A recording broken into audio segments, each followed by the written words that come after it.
उभरते विज्ञान प्रौद्योगिकी और नवाचार सम्मेलन 2025 में केंद्रीय मंत्री डॉक्टर जितेंद्र सिंह ने कहा, आज दुनिया हमें सम्मान और आदर की दृष्टि से देखने लगी है।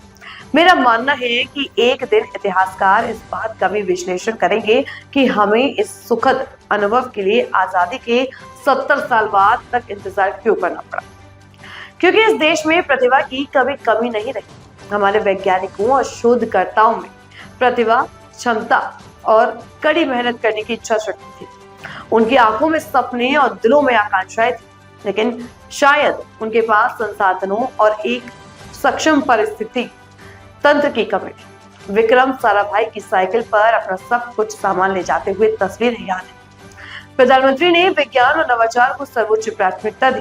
उन्होंने हमारे देशवासियों को यह एहसास और समझ दिलाई कि 21वीं सदी में प्रगति का मार्ग विज्ञान और नवाचार के मील के पत्थरों से ही होकर गुजरता है। मंत्री जी, आपने विज्ञान और नवाचार को सर्वोच्च प्राथमिकता दी।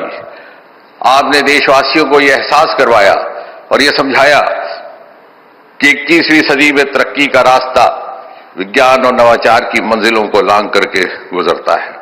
आपने देशवासियों को यह भी समझाया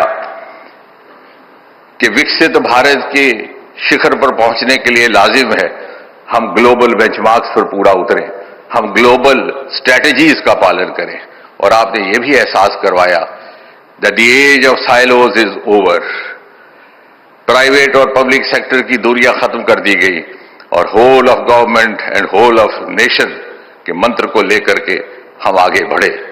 और आपने यह भी एहसास करवाया कि हिंदुस्तान की अर्थव्यवस्था में वैल्यू एडिशन के लिए जरूरी है कि हम उन सेक्टर्स पर तवज्जो दें जो अभी तक न पूरी तरह तराशे गए न तलाशे गए।